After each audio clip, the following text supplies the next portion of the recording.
Muchas gracias. Bueno, chicos, sean muy bienvenidos a esta escuela sabática. Estamos desde Buenos Aires, Argentina, y nos vamos a ir a Buenos Aires, Argentina, porque ahí Facundo tiene un gran tema para nosotros hoy, así que el tiempo es tuyo, Facu. Dale. ¿Me escuchan bien ahí, no? Dale. Bueno, chicos, buenas tardes a todos. Bueno, el tema de hoy, el tema de esta semana, un tema muy, muy interesante, como los que venimos viendo todo el año. El tema de esta semana se va a llamar Servir y Salvar.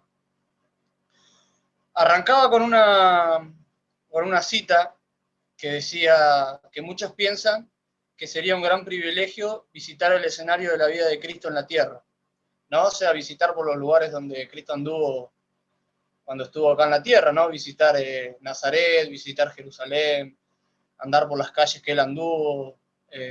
A veces es una fantasía de muchos, ¿no?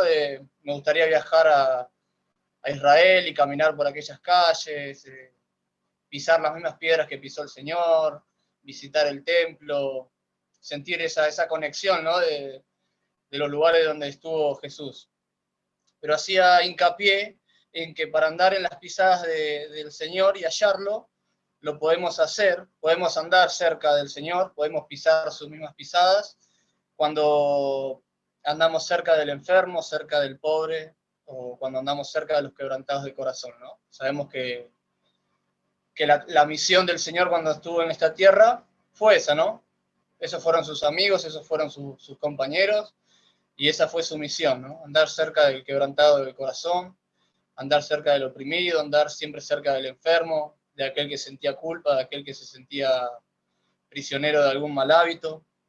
Y vamos a ver en esta semana cómo hay una relación, así como lo dice el título, entre salvar y servir, ¿no? Algo que se relaciona.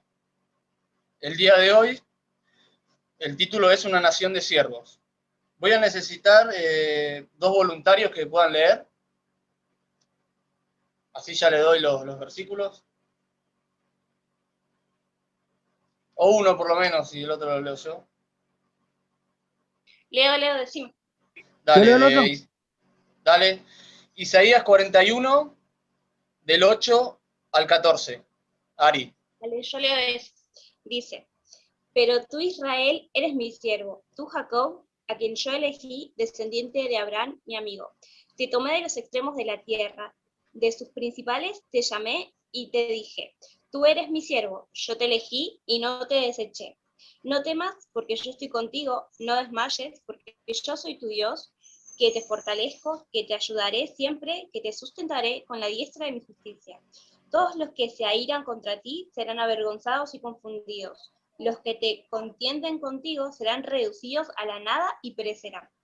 Los que contienden contigo serán como nada, los buscarás y no podrás hallarlos. Los que te hacen guerra dejarán de existir.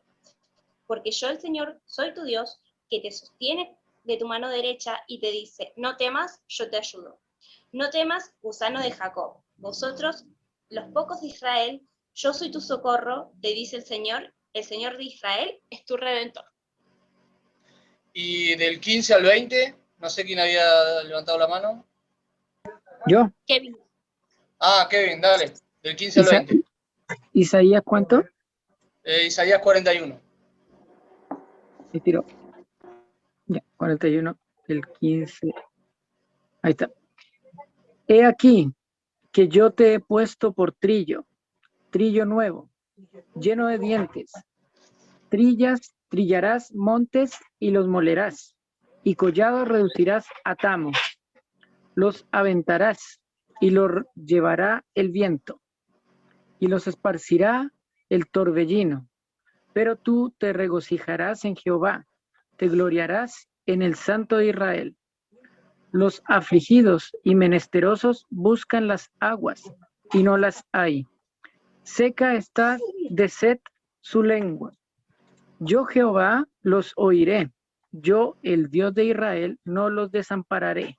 En las alturas abriré ríos y fuentes en medio de los valles. Abriré en el desierto estanques de aguas y manantiales de aguas en la tierra seca. Daré en el desierto cedros, acacias, arrayanes y olivos. Pondré en la soledad cipreses, pinos y bojes juntamente, para que vean y conozcan, y adviertan y entiendan todos que la mano de Jehová hace esto, y que el Santo de Israel lo creó. Ahí está, gracias Kevin, gracias Ari. Bueno, como leímos en estos capítulos y fuimos viendo, ¿no?, en las lecciones anteriores, vimos cómo el pueblo de Israel, desobediente, como a través de los profetas el Señor le fue hablando, le fue advirtiendo, le fue marcando el camino y le fue diciendo las consecuencias que iba a tener el comportamiento que estaban llevando, ¿no? Bueno, finalmente el pueblo de Israel es llevado cautivo, es esparcido, con todo el sufrimiento y todo el dolor que eso conlleva. Pero bueno, estos capítulos, estos versículos que acabamos de leer nos muestra cómo en el sufrimiento y en la angustia del ser humano y de este pueblo, el Señor todavía no los había abandonado, ¿no? Y una lección importante que podemos trasladar a nuestras vidas, ¿no?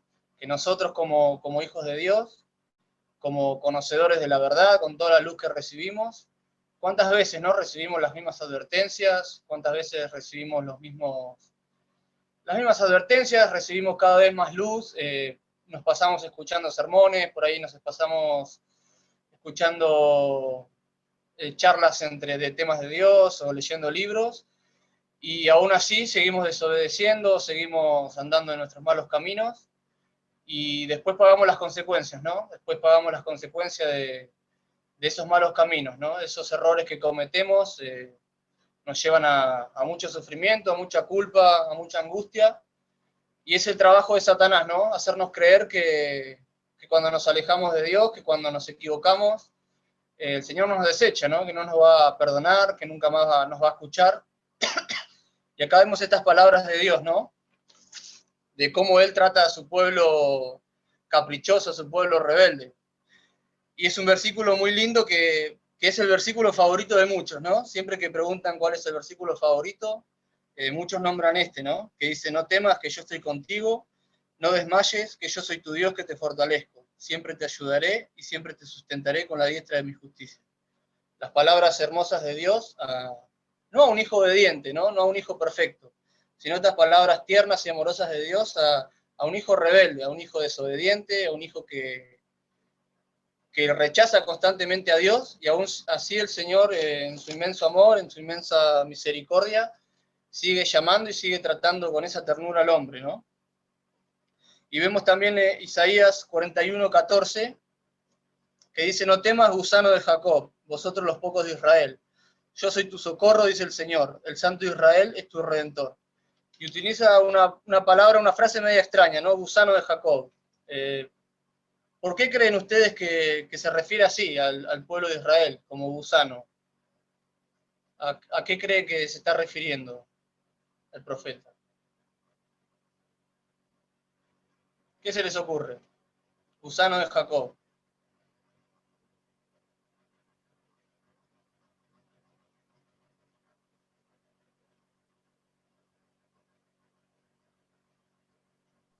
Yo creo que por lo insignificante que es el pueblo, ¿no?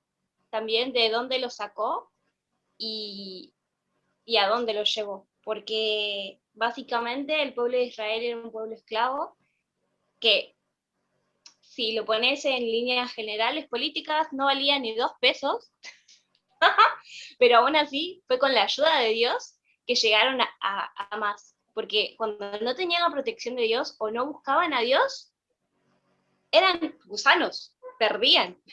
Entonces creo que ahí lo que hace es les recuerdas quiénes son y quiénes son cuando están con Dios. Creo que es importante eso, el paralelismo. Así es, sí, sí.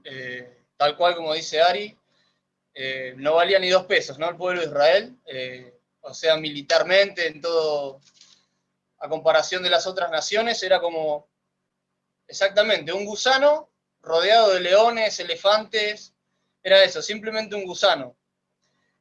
Alejados de Dios, era un pueblo insignificante, un pueblo débil, un pueblo que estaba destinado al fracaso en todo sentido, ¿no? Pero acá, con las promesas de Dios, ese gusano Si era obediente a Dios y se seguía manteniendo firme con el Señor los iba a proteger y se iba a imponer a cualquier otra nación. Iba a ser tan fuerte y más que cualquier enemigo. Esa era la promesa del Señor. Y bueno, los capítulos de Isaías nos van hablando de dos siervos, ¿no? A medida que vaya avanzando la lección esta semana, vamos a ver que se refiere a dos siervos, ¿no? En este capítulo 41 que leímos, se refiere al pueblo de Israel, ¿no? Cuando lo nombra como Jacob, como Israel, es el pueblo de Israel. Y a partir del capítulo 42, tengo como título El siervo prometido. Ya está hablando del Señor Jesucristo, ¿no? Voy a leer Isaías 42, del 1 al 3. Dice, aquí está mi siervo, a quien sostendré, mi elegido, el quien me deleito. He puesto mi espíritu sobre él, y él traerá justicia a las naciones. No gritará ni clamará, ni levantará su voz en las calles. No quebrará la caña cascada, ni apagará la mecha que humee. Fielmente traerá justicia.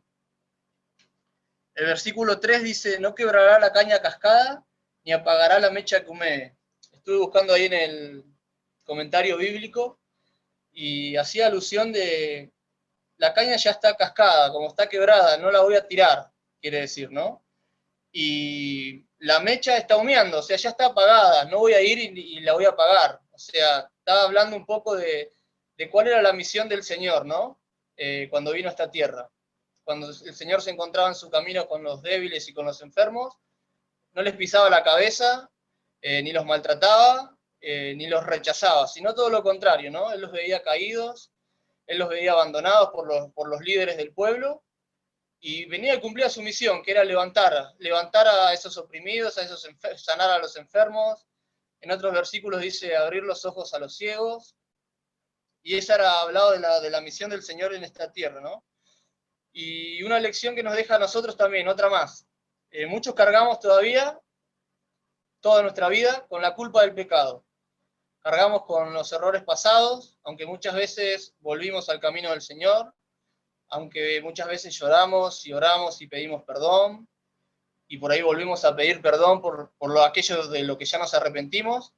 El pecado hace eso, ¿no? Nos deja culpa en el corazón, nos deja ese sinsabor, nos deja ese vacío.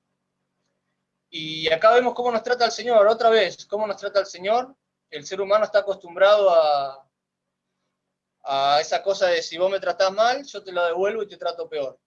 El ser humano está acostumbrado a eso, ¿no? Y a veces no nos entra en la cabeza, en nuestra imperfección, cómo es el Señor, que es todo lo contrario, ¿no? No nos va a alcanzar la vida en esta tierra para llegar a comprender ese amor del Señor. No podemos comprenderlo, ¿no? Que aún siendo pecadores, que aún rechazándolo una y otra vez, el Señor nos sigue llamando y tratando con ternura.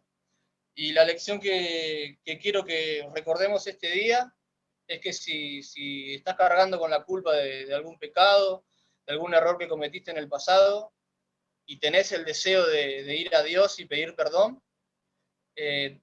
tratemos de hacernos la cabeza, ¿no? De taladrarnos el coco, como decimos acá, de que el Señor nos perdona, que el Señor está siempre dispuesto a perdonarnos, que el Señor no nos mira enojados, sino que nos mira triste. Nos mira triste porque nos estamos alejando de Él, y Él lo que más quiere es que estemos cerca de Él para no provocarnos estas heridas. Así que metámonos en la cabeza que el Señor está siempre, siempre, siempre dispuesto a perdonarnos. No importa lo que hagamos, y no importa lo que hayamos hecho, no importa el dolor que hayamos causado, tengamos siempre en claro eso, ¿no? Que el Señor está con los brazos abiertos, esperándonos. Y dice Isaías 41:9, te tomé de los extremos de la tierra, de sus principales te llamé y te dije, tú eres mi siervo, yo te elegí y no te deseché. Así que con este versículo, con esta hermosa promesa, quiero que recuerdes eso, ¿no? Que en el estado en que estés, el Señor te ha elegido, todavía te ha elegido y no te ha desechado. El Señor no te ha desechado, quiero que recuerdes eso. Y que hagamos hincapié en esto, ¿no? Cuando Él dice, Él te ha elegido. Estuvimos hablando en esta lección que el pueblo de Israel se le llama siervo. ¿Qué hace un siervo? Servir, ¿no? Él te ha elegido para servir. El Señor sigue teniendo un plan para ti y tiene una misión. No sé cuánta la edad de cada uno de ustedes acá, bueno, yo ya ando por los 30, algunos por ahí no llegaron a los 20 años. No sé si todos saben qué quieren hacer en la vida, qué quieren estudiar, a qué se quieren dedicar. Por ahí algunos saben, por ahí algunos no, por ahí algunos están en esa búsqueda y tienen que seguir, ¿no? Con oración, que el Señor nos muestre cuál es esa búsqueda. Pero como pueblo de Israel, como pueblo que no fue desechado, como pueblo que fue escogido, hay algo que tenemos que tener en claro, que tenemos una misión que es servir. Así que quiero recordarte eso hoy y que oremos por eso, que el Señor nos muestre cuál es nuestra misión en esta tierra, cuál es nuestra misión, cuál es nuestra tarea y en qué debemos de servir, ¿no? Y quiero terminar con una cita del libro El Servicio Cristiano, la página 11, que dice: a cada uno se le ha asignado una obra y nadie puede reemplazarlo. Cada uno tiene una misión de maravillosa importancia que no puede descuidar o ignorar, pues su cumplimiento implica el bienestar de algún alma y su descuido el infortunio de alguien por quien Cristo murió. Los miembros de la Iglesia deben sentir individualmente que la vida y la prosperidad de la Iglesia resultan afectadas por su conducta. Fuerte, ¿no? Como dice acá la cita, vos que estás viendo, cada uno, aunque uno se sienta insignificante o sienta que por ahí no tiene un talento o que sienta que no sea bueno para nada, acá dice la palabra de Dios que tenés una obra que es designada solamente para vos y que solamente la podés cumplir vos. Y nos llama a pensar en algo.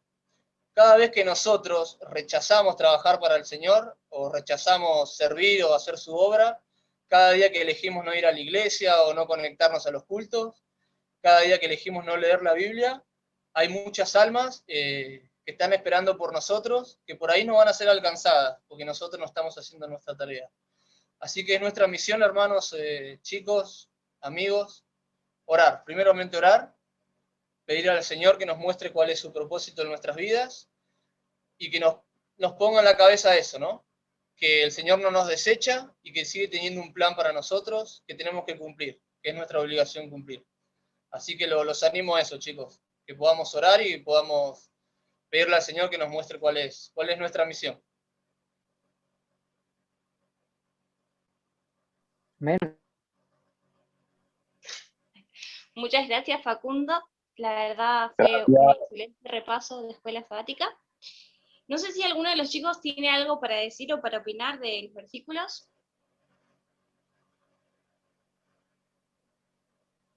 La verdad es que está todo dicho. Así que, Facu, ¿te gustaría orar para cerrar? Dale, oramos. Padre que estás en el cielo, te damos gracias, Señor, por este día.